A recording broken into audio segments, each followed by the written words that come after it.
Hi viewers, this is Ishwar. You are watching Ishwar's Economy. So ఈరోజు క్లాస్లో మనం అధ్యయనం చేయబోతున్నటువంటి అంశం ఎసెన్షియల్ కమోడిటీస్ యాక్ట్ 1955, నిత్యావసర సరుకుల చట్టం 1955.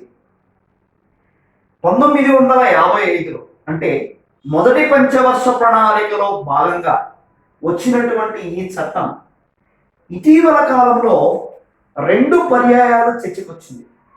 ఏంటి ఆ 2 పర్యాయాలు? ఒకటి, కరోనా నేపథ్యంలో N95 మాస్కులు బాగా షార్టేజ్ రావడం, ఆ మాస్కుల యొక్క ధరలని బ్లాక్ మార్కెట్ రాయలు విపరీతంగా పెంచడం, ఇది ఒక అంశం. ఇదే సందర్భంలో హ్యాండ్ శానిటైజర్ల యొక్క వాడకం అనేది చాలా కీలకంగా మారిన నేపథ్యంలో వాటి ధరలు కూడా విపరీతంగా పెంచుతాం. సో ఈ 2 అంశాలు ఒక పర్యాయంగా గుర్తుంచుకోవాలి. అంటే ఒకటి, N95 మాస్క్స్ 2 ప్లే లేయర్ కానివ్వండి, 3 ప్లే లేయర్ కానివ్వండి, సర్జికల్ మాస్క్స్ అంటాం, వాటిని N95 మాస్క్స్ అంటాం మెడికల్ టెర్మినాలజీలో. అలాగే హ్యాండ్ శానిటైజర్ల విషయంలో కూడా ధరలు విపరీతంగా పెరిగిన నేపథ్యంలో గవర్నమెంట్ ఆఫ్ ఇండియా వాటి ధరలని ప్రజలకు అందుబాటులో ఉంచేటువంటి క్రమంలో ఒక ప్రత్యేకమైన నోటిఫికేషన్ తీసుకొచ్చి నిత్యావసర సరుకుల చట్టం కింద ఈ 2 అంశాలను చేర్చడం జరిగింది. ఇది ఒక పర్యాయం. అలాగే ఇటీవల కాలంలో కరోనా తర్వాత ఆర్థిక వ్యవస్థ కుదేలైనటువంటి నేపథ్యంలో ఆత్మనిర్భర్ భారత్ అభియాన్ అనేటువంటి పేరుతో కుంచుకుపోయినటువంటి ఆర్థిక వ్యవస్థకి కొత్త ఊతాన్ని ఇచ్చేందుకు గాను ఉద్దీపన పథకాలను ప్రవేశపెడుతూ శ్రీమతి నిర్మలా సీతారామన్ గారు వ్యవసాయ సంస్కరణలు ఆత్మనిర్భర్ భారత్ అభియాన్ 3.0 వెర్షన్ని అంటే వ్యవసాయ రంగ ఉద్దీపనను తెలియపరుస్తూ ఒక మాట అన్నారు. నిత్యావసర సరుకుల చట్టాన్ని సవరించబోతున్నాం. వ్యవసాయ ఉత్పత్తులు వ్యవసాయదారులకు నిత్యావసర చట్టం పరిధిలోకి మించి అధికంగా వారి దగ్గరే నిల్వ చేసుకోవచ్చు. ఈ చట్టాన్ని త్వరలో సవరించబోతున్నాం అనేది 2వ ప్రధానమైనటువంటి చర్చకొచ్చినటువంటి అంశం. సో ఈ 2 సందర్భాల్లో ఈ చట్టం అనేది కరెంట్ ఎకానమీకి సంబంధించి ముడిపడి ఉన్నది.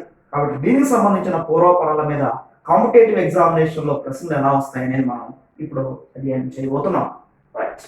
సో నిత్యావసర సరుకుల చట్టం 1955 అనేది ఈ చట్టం కేంద్ర ప్రభుత్వం అంటే భారత పార్లమెంటు చేత 1955 ఏప్రిల్లో చేయబడింది. Essential commodities. ఎసెన్షియల్స్ అంటే ఏంటి? ఎసెన్షియల్స్ అంటే absolutely required or absolutely needed అని అర్థం, లేకపోతే మోస్ట్ ఇంపార్టెంట్ వస్తువులు అని అర్థం, లేదా బేసిక్ నీడ్స్ అని అర్థం. అలాగే కమోడిటీస్ అంటే ఏంటి? కమోడిటీస్ అంటే గూడ్స్ అండ్ సర్వీసెస్ అనే అర్థం. వస్తువులు సేవలని మనం కమోడిటీస్ అని పిలుస్తున్నాం. అంటే absolute necessaries or absolute required goods and services అని అర్థం. సో దీని చట్టాన్ని 1955 ఏప్రిల్ 1న భారత పార్లమెంట్ ఆమోదించింది. అప్పటి నుంచి ఈ చట్టం అనేక సందర్భాల్లో కాలాన్ని బట్టి సవరణ చేయబడుతూ ప్రస్తుతానికి 2020 నాటికి రీసెంట్ సవరణల్ని ఎదుర్కోబోతుంది. కాబట్టి దీని పూర్వపరాలు ఇస్తే చట్టపరంగా తీసినప్పుడు బేసిక్గా ఈ చట్టంలో మొదటి సెక్షన్ టైటిల్ గురించి, అలాగే ఎక్స్టెన్షన్ గురించి. అంటే ఏముంది టైటిల్ ఏంటి? నిత్యావసర వస్తువుల చట్టము, ఇది టైటిల్. ఎక్స్టెన్షన్, భారతదేశ వ్యాప్తంగా ఈ చట్టాన్ని అమలు చేస్తున్నాం, జమ్మూ కాశ్మీర్కి మినహాయింపు ఉంది ఆ రోజులు. నెక్స్ట్ సెక్షన్ 2లో 1A కింద ఏం చెప్పబడిందంటే ఈ చట్టాన్ని పర్యవేక్షణ చేయు అధికారం, ఈ చట్టాన్ని అమలు చేయు అధికారము జిల్లా కలెక్టర్లకి ఇవ్వడమైనది. So collector includes additional collector, such equivalent officer not below the rank of sub divisional officer అని 1Aలో చాలా స్పష్టంగా చెప్పడం జరిగింది. అంటే నిత్యావసర సరుకుల చట్టాన్ని ఎవరు అమలు చేస్తారు? జిల్లా కలెక్టర్. లేదా ఆ జిల్లా కలెక్టర్ కు తత్సమానమైనటువంటి additional collector, not the below rank of sub divisional officer, వీరికి చట్టపరమైన అధికారాలని ఆ చట్టాన్ని అమలు చేసేందుకు గాను ఇవ్వడం జరిగింది అన్నమాట. ఎస్, సో ప్రాథమికంగా చూస్తే జిల్లా కలెక్టర్ లేదా తత్సమానమైనటువంటి అధికారికి ఈ చట్టాన్ని అమలు చేయు ప్రాథమికమైన అధికారము 1955 చట్టము ఉపసంహరించబడింది అన్నమాట. ఇది గుర్తుంచుకోవాలి. అయితే ఇక్కడ మనం ప్రధానంగా ఈ చట్టం కిందకి నిత్యావసర సరుకులు అసలు ఏమి వస్తున్నాయి, వేటిని నిత్యావసర సరుకులుగా డిక్లేర్ చేశారు, అసలు నిత్యావసర సరుకులుగా డిక్లేర్ చేస్తున్నది ఎవరు అని చూస్తే ministry of consumer affairs, food and public distribution department, government of India వాళ్ళు దీనిలో వీటిని నిత్యావసర సరుకులుగా గుర్తించడం జరుగుతుంది అన్నమాట, ఈ డిపార్ట్మెంట్ వాళ్ళు. సో గుర్తుపెట్టుకోండి, ministry of consumer affairs, food and public distribution department, government of India, వీళ్ళు నిత్యావసర సరుకులను నిర్ధారణ చేస్తున్నటువంటి వారు అన్నమాట.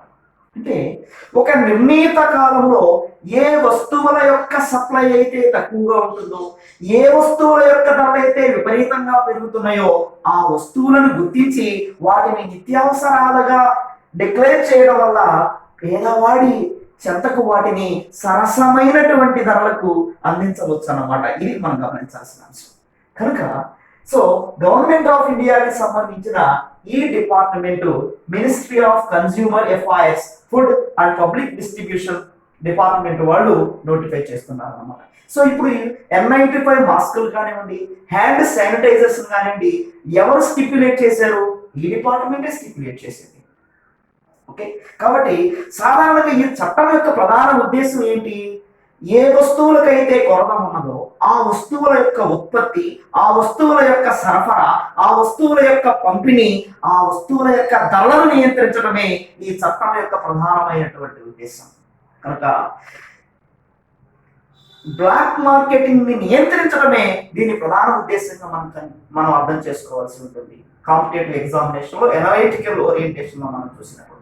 ఇకపోతే ఈ చట్టం కింద ఇప్పటి వరకు ఏ ఏ వస్తువులని నిత్యావసరాలుగా గుర్తించడం జరిగిందో ఒకసారి చూద్దాం. సో మొదటిగా మనం చూడాల్సింది ఏంటంటే ఔషధాలు, మెడిసిన్స్, ఔషధాలు, ఎరువులు, పంచదార, కాగితం, బొగ్గు, ఇనుము, ఉక్కు,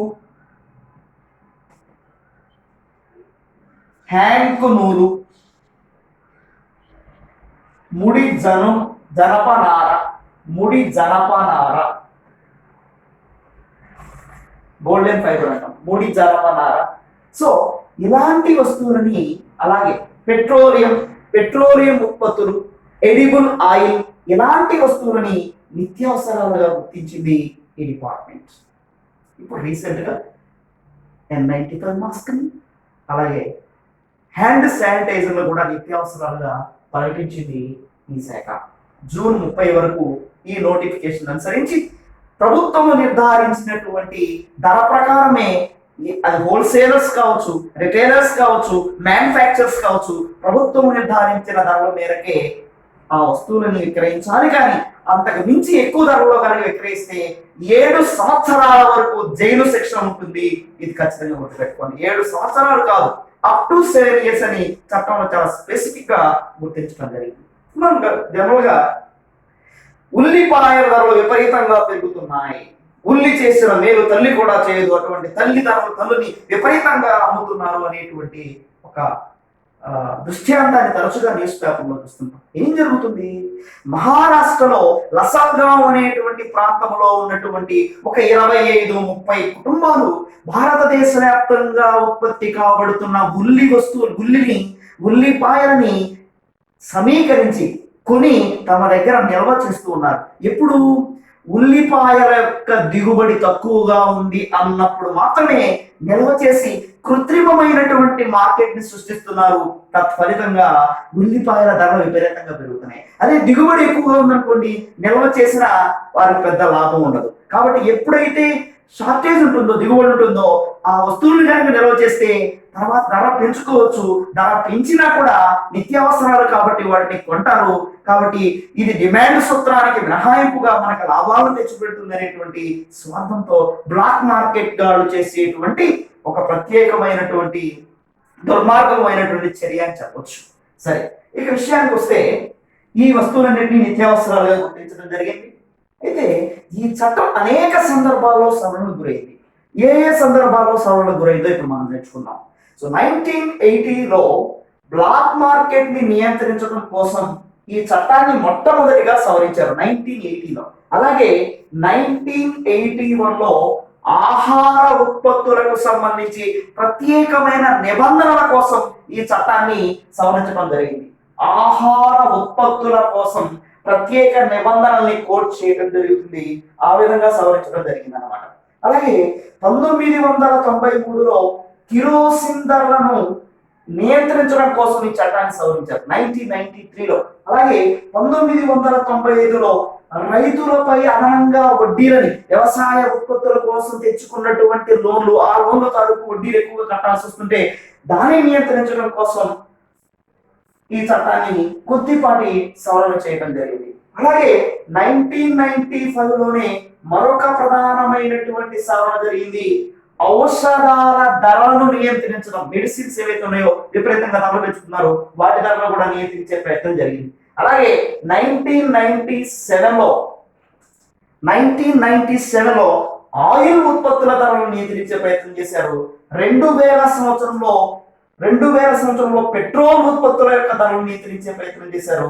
2001లో లైసెన్సులపై పరిమితిని విధిస్తూ చట్టాన్ని సవరించడం జరిగింది. అలాగే 2005లో వినియోగదారుల వ్యవహారాలు, కన్స్యూమర్ రిలేషన్స్ కి సంబంధించి చట్టాన్ని సవరించడం జరిగింది. బేసిక్ గా కన్స్యూమర్ ప్రొటెక్షన్ యాక్ట్ 1986లో చేయబడింది. దాన్ని 2019లో రీసెంట్ గా ఆ చట్టాన్ని మళ్ళీ సవరించడం జరిగింది. సో ఇక 2010లో ఆఖరిగా చక్కెర ధరలను నియంత్రించడం కోసం ఈ చట్టాన్ని సవరించడం జరిగింది. కాబట్టి అభ్యర్థులారా, ఏ ఏ సంవత్సరాలలో ఏ ఏ సందర్భాల్లో ఈ చట్టం సవరణ గురైందో గమనించండి. ఇప్పుడు 2020 కరోనా నేపథ్యంలో